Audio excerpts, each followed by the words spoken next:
Hello everybody, and welcome again to HRN, My New Lungs Denali, and of course the Delta V Company. For those that don't know me, my name is Grichuhin. I'm the Director for Advanced Lung and Heart Disease. We have a couple topics that we're going to be talking about today, or a few topics. One thing that might not be on the topics, there is a new fungus that I want to talk about, a new type of mold or fungus that I definitely want to talk about a little bit, and something that happened with a bunch of cancer patients. So I'll be discussing that in just a second. Our first topic for today is how can I recognize signs of exercise-induced bronchoconstriction and differentiate from normal exercise-related symptoms. The second topic would be what should I do if I experience chest tightness or pressure that might be related to my respiratory condition during exercises. Third topic if we get to it. If we do get to it, would be what should I do if I experience difficulty with phlegm clearance or coughing effectively. So we'll be discussing these topics. On their first topic, even though it's not on the agenda, is there was this study, which is, and by the way, if you haven't done so, please like and subscribe on our Facebook, on our Twitter page, Instagram, Twitter, all that jazz, YouTube, and it'll actually keep you keep you informed with any news and updates of our next feeds. And also, if you want to write in the comment section, please do so. Okay, I'll be happy to answer questions related to topics or pulmonary issues and things like that. Good morning, Michelle. Good morning, Michelle. And anyways, so mind you, this is not a breakthrough, okay? I'm a clinician. There hasn't been a lot of peer review on this, but there's a certain mold or fungus that attaches, so they found this new mold or fungus that actually attaches to your respiratory system. It affects your respiratory system. So before anybody thinks way out of line on this topic, because it is something that I've never heard of, and a lot of the doctors have never heard of, but they found this mold or fungus only on a couple individuals. So it wasn't a lot of people. So what this mold does is acts as a parasite. It's a parasite, really, but it's a fungus. And what it does is stays dormant in your lungs. It doesn't grow anymore to try to kill you. It's a host, so it wants to try to keep you alive. What this mold or fungus does is they're finding on researchers are finding is that these people that were affected, first it was affecting animals, a very small amount of animals. And this is how they found this fungus. What this fungus does is it goes into your lungs and it grows a little bit, but it won't try to affect you as far as trying to kill you or anything. It does drop the immune system all the way down to almost bare minimum, or just even probably below that is what they've seen. Mind you, there hasn't been a lot of research study on this. Okay? So what this fungus does is stays dormant inside your lungs, and if there is a foreign invading body, like a bacteria, that tries to invade you, the parasite will actually secrete certain enzymes to kill that foreign body. So even though your immune system drops all the way down, it will still try to kill that because it's trying to protect you, okay? Because it wants you to live. And in order for it to live, this fungus, you have to live. So it doesn't want to kill you. The byproduct, so how it stays alive is when you exhale CO2, it pulls in the CO2 and uses that as fuel. It'll also take some of the moisture in your lungs, which everybody has moisture in the lungs. It takes some of the moisture and pulls a little bit out, but not a lot to where you can where you would actually know about it. It's just a very small amount, just to keep it alive. So it takes its nutrients and everything from you that it needs, but like I said, it won't affect you. The only thing that it does affect is that its byproduct, when it takes CO2, just like a plant, when it takes CO2, it gives off oxygen. So what they found is that people that needed supplemental oxygen this bacteria, this fungus, will actually give you about a fraction of inspired oxygen, about 50% oxygen. Meaning somebody that's on supplemental oxygen wouldn't need oxygen anymore. Because its byproduct that it's giving off in your lungs is pure oxygen almost. Well, not almost. It's about half of the pure oxygen. Oh, we're talking about 100% oxygen. It's only giving you 50% of that. So somebody that's on like 4 liters of oxygen, 2 liters of oxygen, would need supplemental oxygen because the fungus is giving you all the supplemental oxygen you'd ever need. Kind of crazy, isn't it? So the other thing is that why in third world countries, and for all those that do not know, why in third world countries there's no major allergies out there? Like people don't suffer from allergies. Does anybody know the reason why? Because most people, not all of them, most people in third world countries have parasites. They can have a worm, they can have different types of parasites, but what happens is your IgE, the IgE stands for immunoglobulin. So your IgE that usually reacts to foreign bodies that invade you, like let's say I didn't have a parasite and I'm allergic to cat dander and pollen. Let's just pretend, okay? And ragweed, which I am allergic to cat dander. Your IgE will be focused on that, and you would feel those symptoms. Wheezing to puffy eyes and everything like that. Probably a scratchy throat, congestion, and so on and so forth. Well, with the parasite, your body's trying to fight that parasite. That it doesn't have time, nor does it have enough to react to pollen or cat dander, so you never feel any symptoms. So people in third world countries never suffer, most people never suffer from allergies. Because why? They have a parasite. Yes. In some people, what they'll do, and this is not favorable because there's not enough study on it. And you always want peer review study for it to see if it's effective and what the exposures, what long-term exposures would do. But back in the day, what they would do, and even today, what they would do is some people that suffer from severe allergies and they don't have an allergist, they would purposely give themselves I'm losing my words. They would give themselves a parasite purposely, and they won't suffer from allergies anymore, just from that parasite. Okay, because the parasite is affecting them so much that the body's trying to respond to that, and it won't kill it. It will just try to respond to that, and they don't suffer from allergies. That's just incredible. Isn't that nuts? That's crazy. I guess the term would be natural medications. I don't know what it would definitely be a bioform, but what the FDA, what they would do is they wouldn't. And mind you, I don't know everything about the FDA, so I'm not a professional when it comes to FDA. I'm using from study that I've read and researched. I apologize. So the FDA won't allow, from what I hear, won't allow a live organism to enter the body to, so they would need you would need to know what protein or what is making the oxygen and synthesize that and make that into a medication. But in third world countries, yeah. It's probably because you can't control it and just Maybe, does yeah. what it wants. Maybe. I mean, I can't say, I can't say a lot about it because like I said, there's not a lot of research. There's nothing that I can go off of. And Dr. Shaw, I mentioned this to Dr. Shaw, and he was kind of astounded by it. He said, I would love to see the research on it. And so I said, yeah, same thing. There isn't a lot of research on it. Yeah. But they are finding that people that need supplemental oxygen that have this fungus, there was only 2 people that were affected as far as what I heard.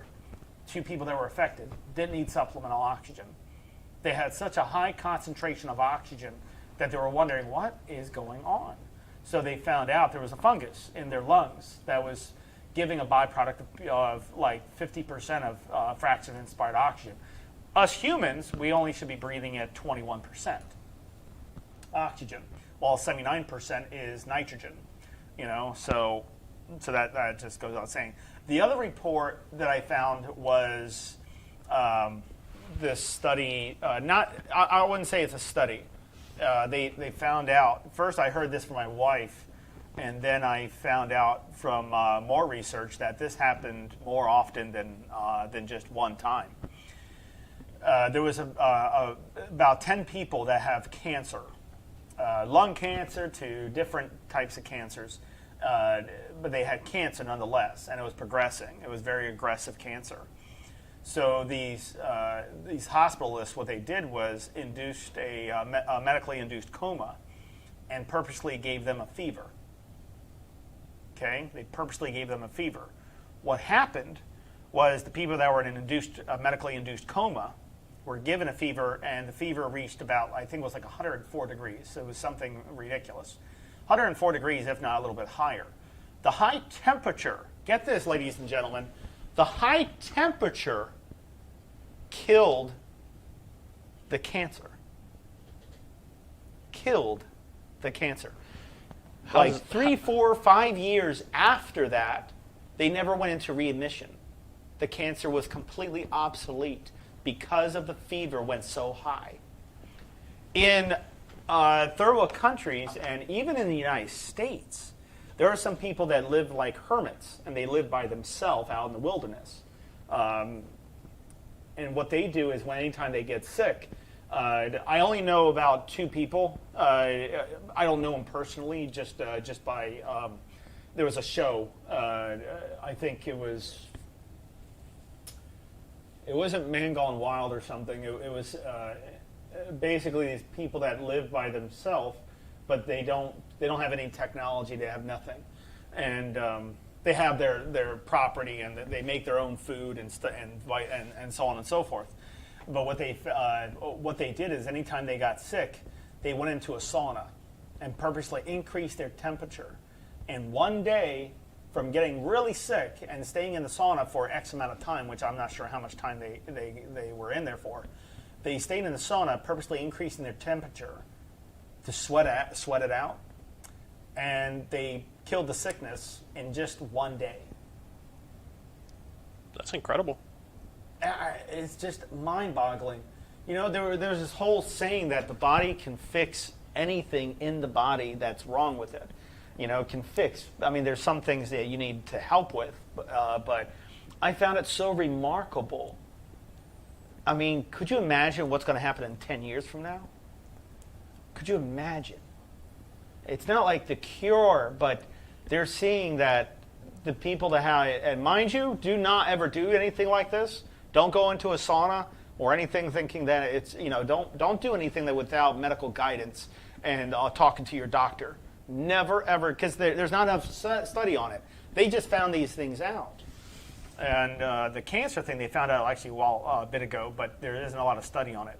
So these people that had cancer, I mean, brain cancer to, you know, liver, heart, you know, and they had people that had lung cancer, they just had a high temperature.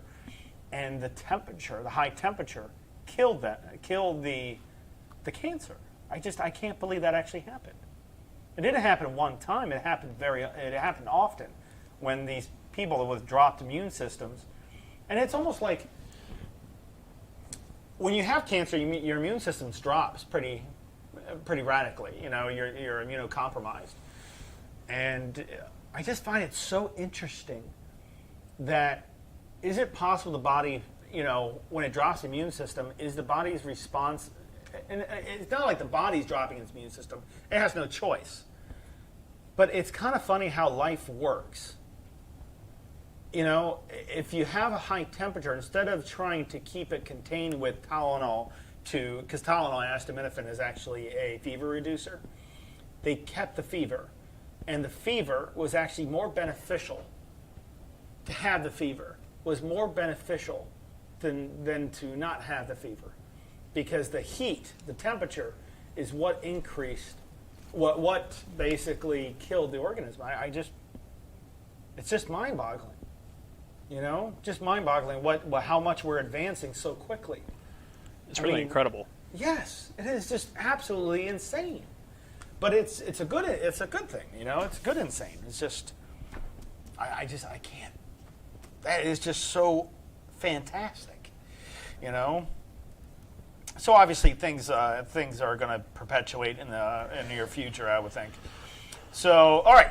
How can I recognize signs of exercise-induced bronchoconstriction and differentiate it from normal exercise-related symptoms? Bronchoconstriction is what? The constriction of the bronchi, right?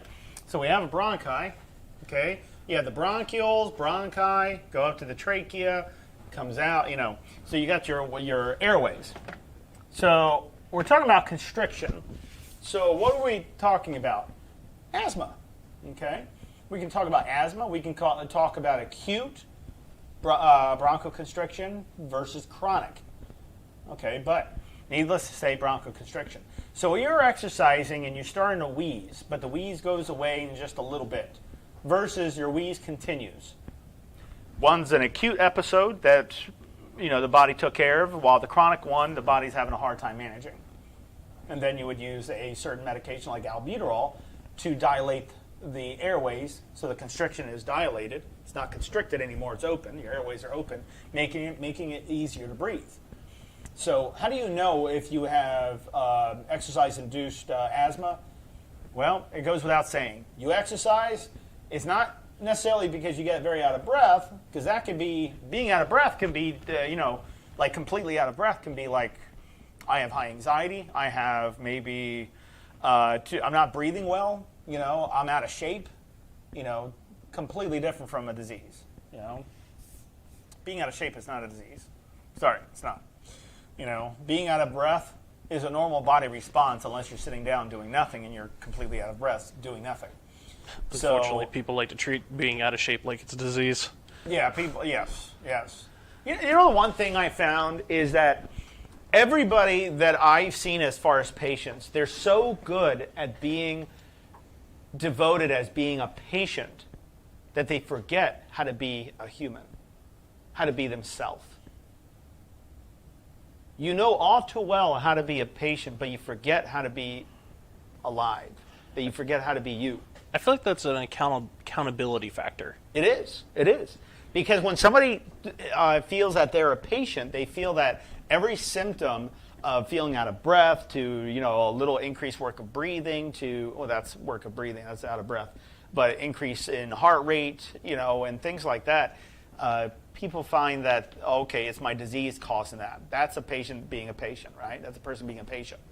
Versus you have somebody that understands that, okay, I'm going to go upstairs, or I'm going to go up this hill, or I'm going to walk a long distance, I'm going to be out of breath. But that's kind of normal because I'm a little out of shape. That's the person understanding that it's not their disease causing it, it's actually they're just a little out of shape. They know they're...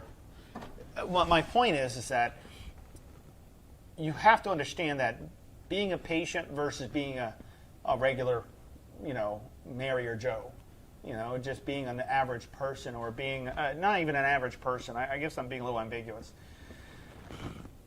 You forget to be you. You feel that your anxiety is caused by this and that might be so. It might be caused from stress, and you're having to deal with a new type of abnormality, and you have to take all these medications to stay alive. That you forget to be yourself. You forget that you are a human being, and human beings need a break sometimes. They need to find themselves. They have to understand their, what they can do, what they can't do. But you have to really it's really tough to get to know yourself. It's extremely difficult to get to know yourself. Like, you know your name. Like, I know my name is Alex. Okay? But who are you? Like, you forget who you are because you're a new person. You're a person that now has all these complications, and you have to kind of get to know that person. What makes you tick? What makes you irritated? We're talking about irritability. What makes you happy? Everything. But you pile too much onto yourself, it's just going to turn into quicksand. You pile up too much upon, more and more and more. You can't move. You can't breathe. There's only so much you can. You can be the most benevolent person in the world, but you pile too much on, it's going to cause a lot of problems. So anyways, let's get back to our topic. Recognizing signs of exercise-induced bronchoconstriction. The very first thing you want to do is actually write in a journal. get a notebook, a plain notebook or something, and every single day, just write in the journal, how was your day? Don't just be lazy and just put, I had a good day. What did you do? I went walking. I walked, X amount of feet. My work of breathing wasn't so bad. I went upstairs. I saw myself getting, doing this, doing that. And you're just writing a journal. How did you sleep last night? That notebook is the most powerful thing that you could ever have. Because now you have information that you can actually relay to your doctor. Versus trying to convert it to memory, it might be difficult. Because, sometimes you go into a doctor's appointment and you forget to ask. There was something I needed to ask you, but I completely forgot. Writing down in a journal every single day, you will have the most powerful piece of paper that you could ever possibly imagine, because you're letting you bring it to your doctor's appointment. Your doctor's knowing exactly what's going on with you and how you feel, what do you do day-to-day basis, and how you take your medications, and if they're working for you. If you're really, not brief, but if you kind of elaborate what you did throughout the day, maybe a paragraph, per day. I know it sounds like a lot of writing, but it does help your memory and it helps your brain out. So you're working on your brain this time when you're doing things like that. You're adding a new habit. And you look back at that and you're like, well, for the last 5 months, I've been having great breathing days. I'm not having a lot of complications. My symptoms are really stable. What does that do for you?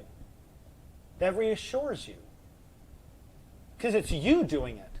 It reassures you. You see the action, everything that's happening. You see it in action. So writing in a journal is step number one, primary. Writing in a journal. Just keep a journal, keep a log of what you do. And it doesn't have to be like pages long. Just a simple paragraph, 2, 3, 4 sentences, of what you did during the day, how your oxygen, how that was, how your work of breathing was, things like that. Besides understanding exercise-induced bronchoconstriction, leave that to a clinician. I say that because a lot of people don't understand the difference between bronchoconstriction versus just being a little increased work of breathing or something. So writing in a journal of your symptoms of what you're doing when you exercise and what happens to you, being completely subjective here, just talk about you in a sense. And you give that information to your doctor would say, okay, it looks like you might have some, acute bronchoconstriction versus chronic. You might have asthma. This might be happening. Let's do a couple tests and check. Okay. Versus you go in a doctor's office, say, yeah, I have some work of breathing. They're like, oh, okay, well, just take this, take that, do pulmonary rehab. It's not a lot of information that you're giving to your doctor. When you have a journal, a lot of information. A lot of useful, very useful information that you can relay to your doctor. Okay, now, do we have any questions on that? Not related to that, but we do have another question. Yeah, that please, is, go ahead. On a different topic. Mm-hmm. So Michelle is asking, how can our patients be aware of facilities, being aware of scamming facilities for other programs versus a good one like ours? So, it's a good question. You want to make sure that the facility has the proper people. A respiratory therapist should be designated for you if you have breathing problems. A nurse should be designated when you have to heal something like a limb or something like that, or a scar, not scar, but like a wound or something like that. So let's say you pick one versus another. It's a very good question. Let's say you pick one, and you want to know if it's a legit program, like a legitimate program. First off, okay, when you talk to everybody, do they talk to you like an average person would, or are they actually taking into account everything that you're going through and putting that into documentation, consulting with a doctor? That's a facility that's trying their best to do the best they can with their patient. Versus, you have somebody who has no medical degree at all, and saying, oh, or I have, and I'm not putting any diversities down, because there is a lot of diversities, medical diversities, like physical therapy and nurses and doctors and respiratory therapists and so on and so forth, that can be very proficient, very professional in that field, in, like, let's say pulmonary rehabilitation or cardiac rehabilitation. But then you have somebody who just has a degree but no experience. They have the regular experience, they have, like, clinical orientations and stuff like that they did in classes. But you want to talk to the staff. You want to look at outcomes. You always want to look at outcomes. Like, everyone here knows that our outcome based on a improvement with lung functions, weaning off oxygen, the ability to walk further, our numbers are at 98.7% successful, when the national average is 11% successful. Okay? You want to always do research. And then, sometimes talking to your doctor, some doctors don't know that HRN is not a very highly advertised program, because we don't do that, really. HRN, which stands for the Home Rehab Network, usually it stays active by the doctors that submit patients to us. Okay, there are some people that self-refer themselves, and that's fine, but we do communicate with your doctor to see if you do have this problem, if your disease is that severe or not severe, or so on and so forth. But in a good program, you always want to do your research. Let's say you chose one program and you go in and they just jump you onto a treadmill. You can't breathe worth anything, let's say, and they put you on a treadmill or on a bike. But they're not focusing on your respiratory problem, they're just focusing on your exercise. Well, I can't breathe very well. So you put me on that bike, you put me on that treadmill, I'm not going to do very well. And as soon as your oxygen sats drop, they stop you and say, all right, that's it. We'll try next time. Bad program to be at.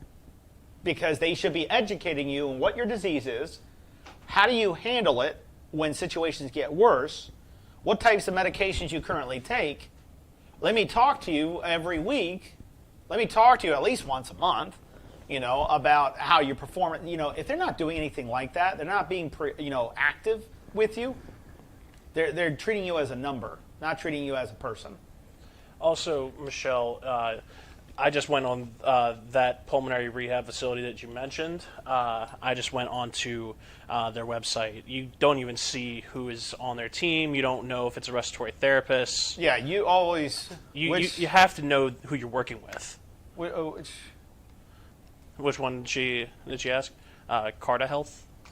They only show their success rates. They don't tell you anything about their process or anything like that. So we can't verify anything about them one way or the other. But I will tell you at HRN, we're very transparent on who you work with, whether it's Dr. Shaw, Alex, Mel, Shannon, all the RTs, even us on staff, such as myself. We're even on the HRN website, and you could see that. Well, there was also a study on our program. There was one doctor that gives us a lot of patients, and this doctor is fantastic. Because, this doctor, Dr. Perellis, he brought in a bunch of idiopathic pulmonary fibrosis patients, IPF patients, and they started doing a study. I believe it was Harvard or was it Cornell, on us. With Dr. Perellis' patients. And they saw such a huge turnaround on not just symptoms and everything, that they're actually producing the research study paper to be talked in the American Thoracic Society, the American chest, is it American Chest Physician? I want to say it's American Thoracic Society, the ATS, and that's going to be in Hawaii pretty soon. That's a big convention. I mean, massive convention.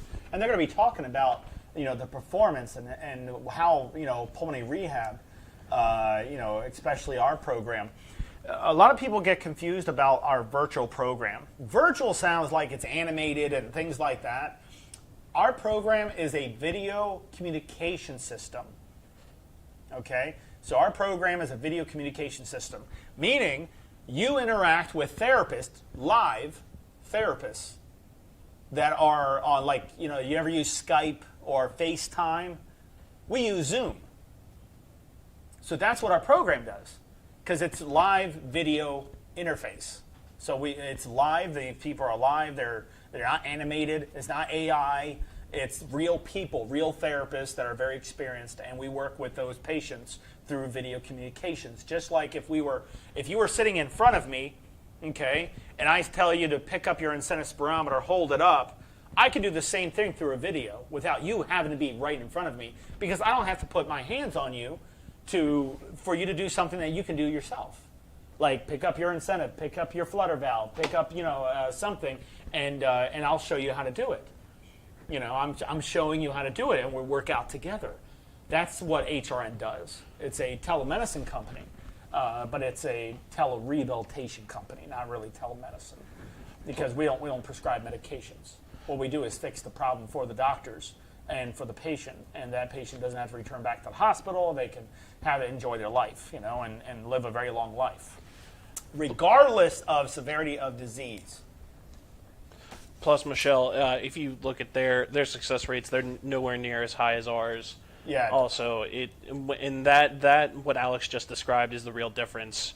Is that that ability to really work with a respiratory therapist. Yeah, so you definitely want to work not just with any respiratory therapist. It's very true. You want to work with a respiratory therapist, but you don't want to work with just any respiratory therapist. You want to work with somebody who is proficient, who's good in pulmonary rehabilitation. Not just educated on their books on, incentive spirometry, pulse oximetry, and things like that. Okay? We've had so many experienced respiratory therapists that weren't experienced in pulmonary rehab, and they try to come into the program to be a therapist, and they quit because they didn't realize how much education they had to obtain and use for those patients. What they had to do, it was like a whole new level, a whole new ball game, So, like we had one respiratory therapist that said, "I want to give you all the patients I got. Your program is fantastic. This is real. Your program is fantastic, but I can't be a therapist over there because you guys are way too. It's too advanced. You're taking pulmonary rehab to an ultimate higher level than ever, because in a regular pulmonary rehab." And I've been in a regular pulmonary rehab that I took over and directed, like, for instance, like Future Care. Great facility, great people, 5-star facility, fantastic, 4 or 5-star facility. And all the respiratory therapists, all they saw was you just hand the respiratory medications, you're doing this, doing that, but it wasn't, physical therapy did most of the work there. I was like, well, where's the respiratory therapist? What kind of work are you giving them besides they do something everyone else can do or the patient can do themselves? Like, where's the coaching? Where's the respiratory muscle training? Where's the education? Well, I learned what COPD is. So does Wikipedia can do the same thing in WebMD. Yeah, Google. Okay. Really. How do I fix it? Oh, it's incurable disease. Bad respiratory therapist to be at. Because we don't like to look at something incurable. We like to say, we understand that. But I will show you how to manage it. I'll show you how to fix it to a point where you barely feel anything. Okay? You can always improve. Always improve yourself. Always improve. Like I got another certification under my belt I did yesterday. Real simple.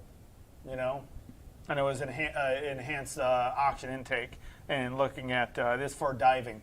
Nitrox. So nitrox 36 and 40. All that means is that the percentage of oxygen used during diving, you can stay down longer.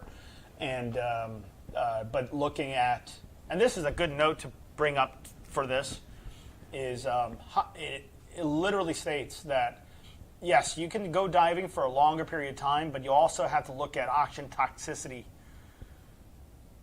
decompression, sickness, illnesses, but you're looking at oxygen toxicity. What are the symptoms of high oxygen amounts? What would your body do? Go into convulsions? Facial twitching? Muscle twitching? What else? Hallucinations? What else? People think that they need to breathe in 100% oxygen. That is absolutely ridiculous to think about, because that is so untrue that is absolutely horrible to think about. You're only supposed to be breathing in 21%. You know, so when you enhance the oxygen because you want to stay down, because the purpose of it is to get rid of some of the nitrogen in there, because if you take nitrogen and you bring it down really far into, like, let's say, ATA, atmospheric, those are what we look at bar, millimeters of mercury, you know, TOR, T-O-R-R, those are pressures. So the further you take nitrogen, the smaller the molecule gets. You take a bubble of nitrogen and you bring it all the way down to the bottom of the ocean, and probably it's like really, really, really small. That same size, you bring it up to the surface, it'll get large, large, large, large. Well, that's what the bends. That's what happens with people with the bends. Is, you know, let's say you're going diving, okay, you're doing freestyle diving, whatever. You're diving and you come up too quickly. Well, if you're not breathing, the major rule of diving is you never hold your breath. You breathe throughout as you normally would breathe any given day. But if you come up too quickly, you're not releasing that nitrogen as fast, and those big bubbles start popping up, and now you have these big, huge air bubbles in your blood. And of course, you know, yeah, you pass out, you drown, you know, and so on and so forth. You know, it just kind of goes without saying. But that's the point of nitrox 36. You know, 34, 36, up to 40. And anyways, that's a completely different topic. I don't want to go into all that, but I can. But to go back to the scammers, you have to be aware of what is going on in the program. Oh, absolutely. You have to be aware. You know, if they're not telling you up front, it's... Yeah, ask around. You know, ask around. How's have you heard about this pulmonary rehab group? What do you think about it? You can even ask HRN. Yeah. And they'll literally just tell, you know, that, like, if they have experience with them, they'll say it. Yeah. You know, like, we'll say it. But, you know, we like other pulmonary rehabs. There's just not a lot of them that we've seen that are... as successful.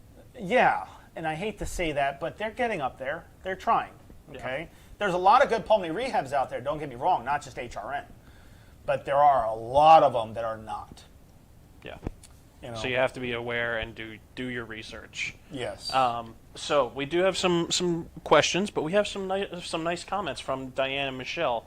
Please. Michelle says she always tells everyone that asks her about pulmonary rehabilitation, she always tells them about HRN. And Diane says that when she left HRN, she left with so much valuable information. The improvement was unreal, and thank you. Oh, thank you very much. You're very welcome. Thank you. Thank you for that. So we have two questions. One is from Diane. Okay. Her question is, and this is a broad question, what kind of exercises or therapy helps with hyperinflated lungs? Okay, so with hyperinflated lungs, you're gonna kind of try to stick with respiratory muscle training, because those hyperinflated lungs, so they're really enlarged. Okay, and the larger they are, you know, it pushes more pressure onto the heart and things like that. It could cause some problems. So you don't want to do like necessarily, like a lot of doctors will try to do a volume reduction, you know, surgery and things like that, but you know, let's not go invasive, and let's say what types of therapies would be best with hyperinflated lungs. Respiratory muscle training, okay, respiratory muscle training and cardio exercises are the high topics for that list. Lung stretches, sure. Are you going to stretch them out a little bit more? Sure, you might, okay? But you're not going to look for a reduction in a sense. What you're going to do is make those new volumes more beneficial to you because of the hyperinflated lungs, let's say. You're going to try to make them adapt to your body like your body's trying to do. You know, a lot of people don't realize that with, like, let's say a complete lobectomy, an entire lobe was taken out, the other lobe will actually triple in size sometimes. Well, not all, sometimes that's what it'll do. And it will push the heart from the mediastinal a little bit further to the left or the right, depending on where the lobectomy was taking place at. The body doesn't want to die. It will try to live as long as possible, because you may feel sometimes you're like one entity, like you're just a human being, but you don't realize there's like 1 billion cells trying to stay alive in your body, you know, and they will try to do anything they can to keep it alive because they want to live, you know, so they'll try. You just need to help it. help your immune system, exercise, to build up your immune system, and taking, proper your medications on time and taking them properly. Yeah. So that's going to be the top two. Respiratory muscle training, cardio exercises for hyperinflated lungs. Those are the top therapies. Cardio exercises, you just have to get to 25 minutes. Get to 25 minutes continuously on a bike, on a treadmill, walking. It just has to be continuous. Okay? Once you're up to there, just maintain it. Just maintain it. And Walk 25 minutes, every day or something, or on a bike. Just keep exercise going. The longer you can do, the better. The more you can do, the better, of course. And of course, Alex, where can Diane find those therapies? Mind You Lungs. On Mind You Lungs, everybody. On Mind You Lungs, you actually, on the bottom left side, you have somebody like me that's in it. Meaning that you can chat with me. That's me. Okay, there are other, like Dr. Shaw's on there, some patient coordinators are on there, but just ask for Alex, okay? Just type in, I like to speak to Alex or something, and I will help you on Mind You Lungs. So if you ever get stuck or you're wondering what I should do, stuff like that, or anything like that, Mind You Lungs it's pretty easy to work through, because it makes up its own itinerary for you, so it makes up the schedule for you, so you don't have to kind of look for anything. You just have to make sure you start with level 1, which is week 1, level 2, level 3, level 4, level 5, so on and so forth. But that's where you would find the information. And like I said, you can have me without having to be an HRN if you wanted to. But if I find that that you're having some complications, I might need to see you live, and I'll just pull you out. You're not paying extra for that.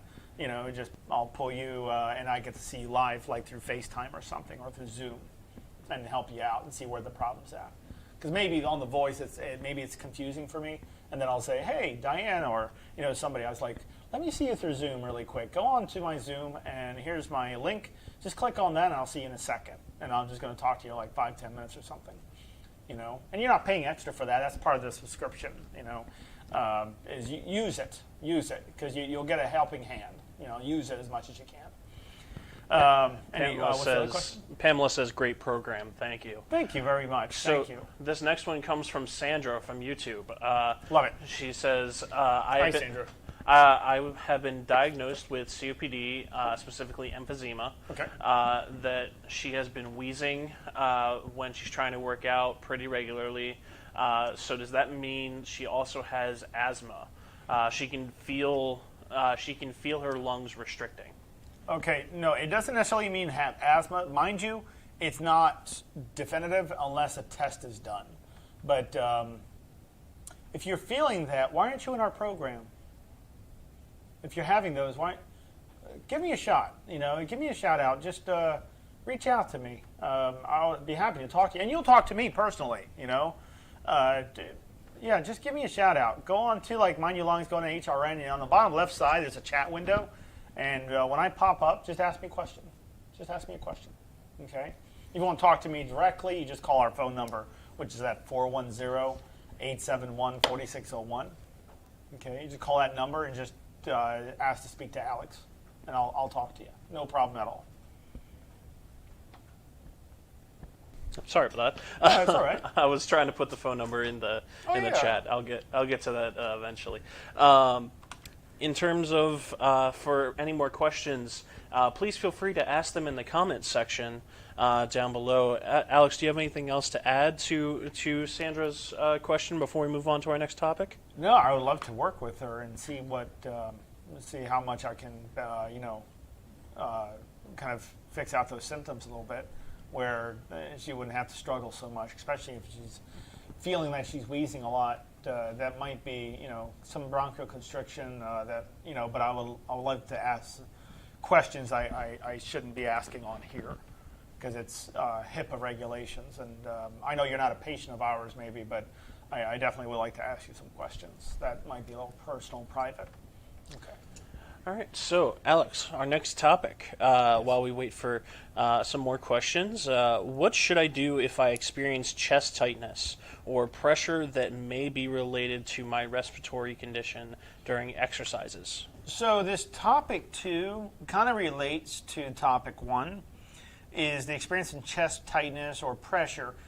When you find that you have chest tightness or even chest pressure, that's something you don't want to take lightly. You know, it's not something that you can just go to sleep, wake up, and feel much better. You know, maybe that happens, but that's something, anything to deal with the chest, the thoracic cavity, because you have the heart, you have the lungs. Those are vital, vital, vital organs that keep you alive. Anytime you have something like that, you definitely want to consult with a doctor as quickly as you can. Because if you wait to the last minute on a degenerative progressive disease, obviously progressive means it gets worse over all time. So you don't want to wait to the last minute until you're like, okay, obviously there's nothing I can do because I tried everything and there's nothing that's working. There was a post on Facebook on our channel which I had to delete. But I'm not sure if everyone saw that post on Facebook. It might be on YouTube, but I know it was on Facebook. And there was a person saying, oh, try this. And they were trying to sell a pill that you take that fixes all your problems. Come on, everybody. Something like that doesn't exist. We would have announced it. We would have said something like that a long time ago that, hey, this thing exists. That's ridiculous to think that that would exist and for you to actually indulge that person that's literally trying to scam you. I'm not kidding, because that's a scam. That's absolutely crazy. If somebody benefit from it, it will be from a placebo. Meaning they took it, they feel, oh no, I feel better. But it's actually not happening. It's a placebo effect. It's like a sugar pill. Nothing's really going to happen. It's just your mind playing tricks on you in a sense. But with chest tightness, you definitely don't want to wait to the last minute. You definitely want to consult with a practitioner as soon as you can. You can talk to a nurse, physical therapist, respiratory therapist, pulmonologist, but preferably a doctor or a PA or a nurse practitioner or a physician assistant. Yeah, they're very good at what they do. And I love physician assistant and nurse practitioners. Not saying I don't like doctors.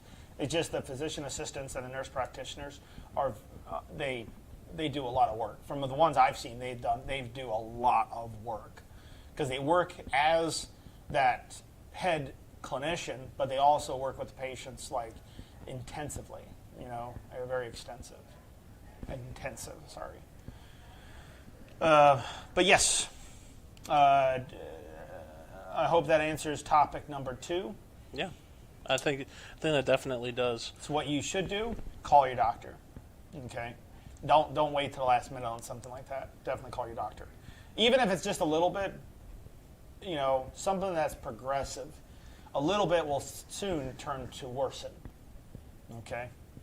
All right. They have a question from Diane. Okay, about her medications. Or not about her medications, but medications in general. Sure. When do you know when to start antibiotics and prednisone, or if you just need to take prednisone? So when you're taking prednisone, that your immune system is going to drop a little bit. So a lot of doctors like to give a prednisone with antibiotics to help boost your immune system because of the steroid use. So when to start? Usually when you take prednisone, you definitely want to start your antibiotics, but definitely consult with your doctor because you might be on something that's a little different than everyone else maybe. But consult with your doctor on that. But it's if your doctor is giving you a prescription for antibiotics to take with your prednisone, you definitely want to take it. If your doctor says you don't have to take it, then don't take it. But definitely consult with your doctor. I know it's probably not the answer that you would like because you want me to give an affirmative, but remember, I'm a respiratory therapist. I'm a very good respiratory therapist, but I want to give you the proper answer. And the proper answer is definitely want to consult with your doctor on that. Because then your doctor is responsible for you, and I want to make sure that your doctor is utilized. Well, their doctor also knows them as a patient as right. well. Exactly. And that's something that everyone should excuse me, keep in mind as well. Yeah, absolutely. Michelle asks, does it help taking I think she means probiotic, when you take an antibiotic? Yeah, it helps. There's nothing wrong with it. Absolutely. Absolutely, especially for your colon. You know, your colon, it holds a lot of bacteria that's used for digestion and things like that. So when you take in a certain, let's say, medication, sometimes it can decrease, it can affect your colon, and meaning the absorption of certain nutrients, and sometimes some medications will, react poorly with that, and taking probiotics will actually help out with that. So there's a lot of other benefits to that, but yes, absolutely. Some probiotics, from like yogurts and things like that. There's different types of yogurts you can get from the health food store that are like very high quantity probiotics. So there's nothing wrong with that at all. Are there anything like any vitamins that would help as well, or? Well, you should always be taking your vitamins. I take Centrum, which is the just the regular multivitamin, and I take that once a day. Me personally, I also take beetroot, just the beetroot, and it's a powder. It's a red powder, and it tastes like dirt. But I tell you, it's Can you as mix it far with as, anything? No, it helps your blood out quite considerably when you have circulation and oxygenation issues. I don't have that, but I like to. It always gives me a nice boost in the morning that helps me throughout the day, especially when I'm working out all the time with my patients. So it's a very, Dr. Shaw mentioned it, and I've always been pro with it ever since I've heard about it. I tried it, and I felt a lot different afterwards. Gotcha. So we actually have a question from Ernest from YouTube. Hi, Ernest. Ernest says, "Hi, Alex. I was diagnosed 3 months ago with COPD. My doctor put me on Trelegy. What are your thoughts on that drug? Thank you." So that drug works actually pretty well as long as the administration is done correctly, meaning if you're taking that, and it's pretty hard not to take that correctly, but you definitely want to make sure your lung volumes are a little high because you want to try to get that medication deeper into the lungs, right? So when you're taking a Trelegy, too bad I don't have one, it usually has a green button in the back of it, and you press it, and then the indicator on the side says it's green, and you inhale it, and it goes to red, meaning that you took the medication properly. But you want to make sure that you're, as far as Trelegy goes and everything, it works pretty awesome. But you definitely want to make sure your volume is up. So just check on your incentive spirometer, make sure that you're getting close to that 2,000 if you're at least above 5'5". So if you're taller than 5'5", you definitely want to be about get to that 2,000, if not a little higher, just to allow the deposition of medication to go deep to the source, to affect that source, But yes, Ernest, it's a fantastic medication, absolutely. You do have an inhaler there if you want to give a demonstration of something similar. Yeah. So let's say here, this is Briolipta, it's not Trelegy. But, let's say I take this medication, I open up the canister, I open up this, bring it all the way flush to the other side. As I breathe it in, when I breathe it in, this is a demonstration device, so this is not a medication in there. This is just for me show and tell. So if I inhale, did I take the medication? No, because why? I didn't inhale deep enough. Also, what else? The speed of how fast I breathe in. See, if I have a spacer, all medications work kind of like the same way. If I have a spacer, and I make the spacer whistle at me to alarm, that means what? That means I breathe in too quickly. So watch how slow I have to breathe in for it to not whistle.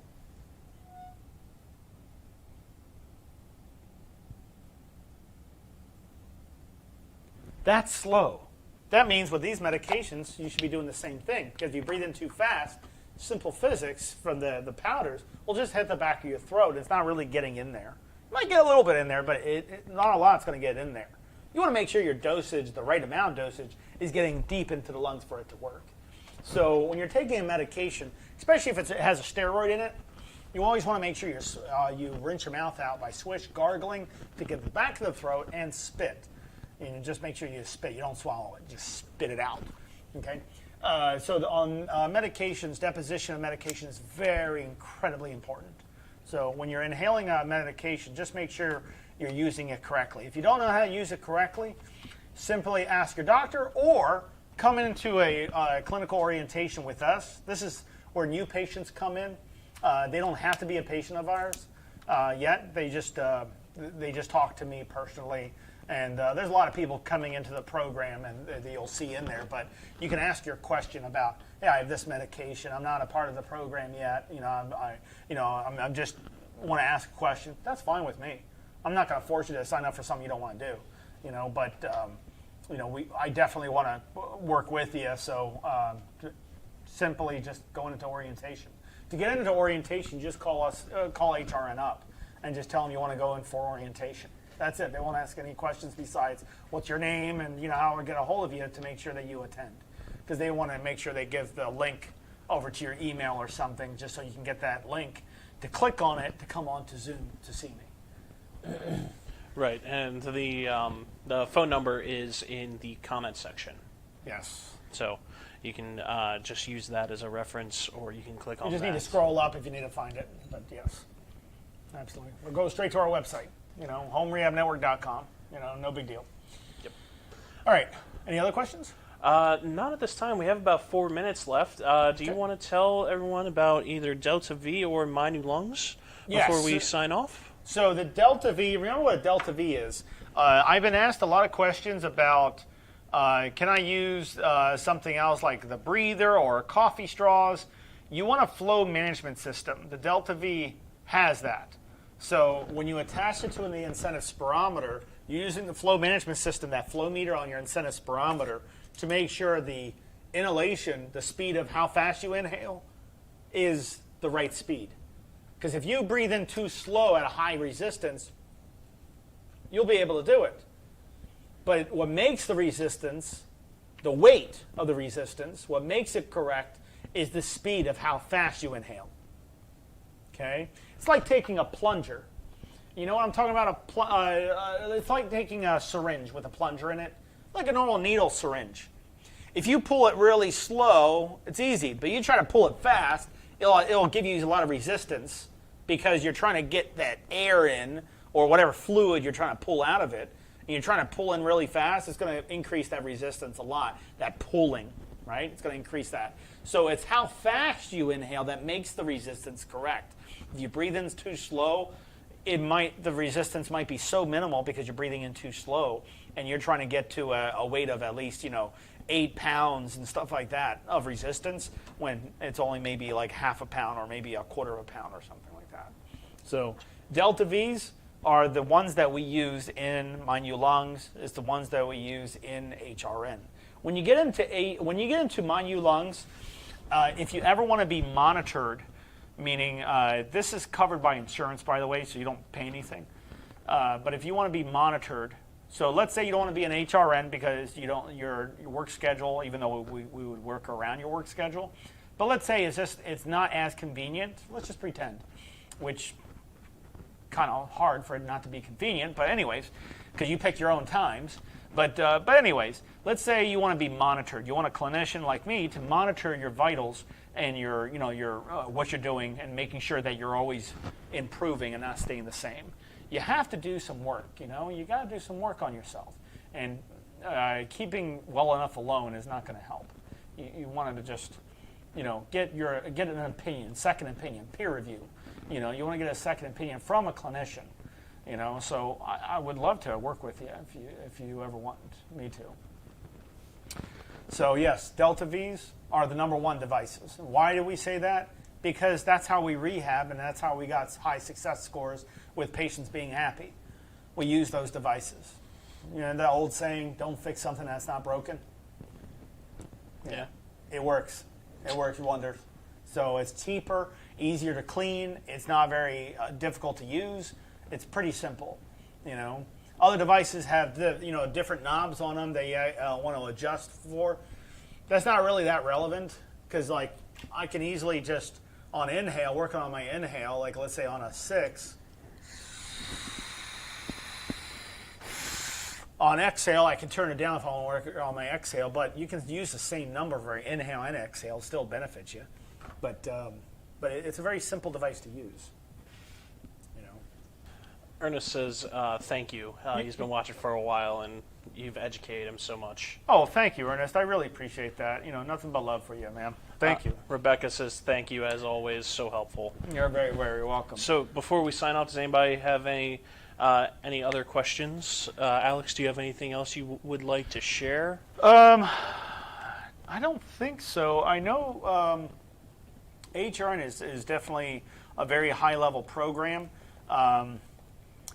One patient said it was very intense, but that's because that patient didn't do a lot before. They were sitting down a lot and not moving at all.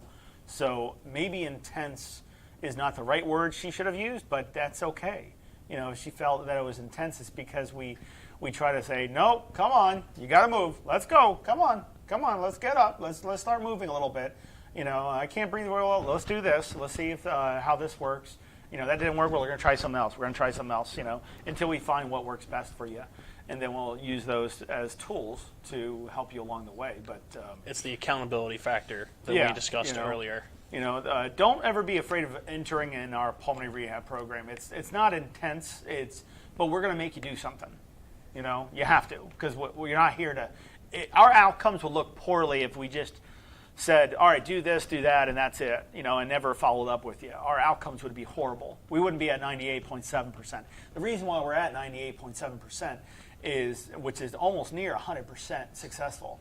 The reason why we're so high is because we have to be proactive. We have to engage these, patients that haven't been able to do a lot, and get them off their tuchus and get them up on their feet and work out with us, of course. Of course, we always start very small, very low exercise, and we increase that toleration as it goes forward. But everybody, that's all I got. Remember, hydration is very important. Also, fall is occurring, right? So we're going to fall season. So nothing really to look forward to besides weather changes. The weather has been pretty radical in a lot of areas. So always look at, before going outside, just to be safe, look at the air quality, double check and make sure that, dust isn't very high and stuff like that. Keep yourself safe. Keep yourself safe, but make sure you hydrate. If you suffer from a lot of wheezing, try an apple. Eating an apple, 30 minutes, it's actually 15 minutes, but 30 minutes before going outside will reduce wheezing by 30%. Yes. Now, I do apologize, but do not, bless you. Thank you. Cannot eat 3 apples to try to get 90%. It doesn't work that way. It's just 1 apple. Okay? In case you didn't know that, they found out that it was the skin of the apple that made the reaction happen. So, reduction of 30% is pretty good. Other than that, that's it, everybody. Thank you, Alex, and thank you, everybody, for attending. Yes. We will see y'all on Thursday. See you guys on Thursday.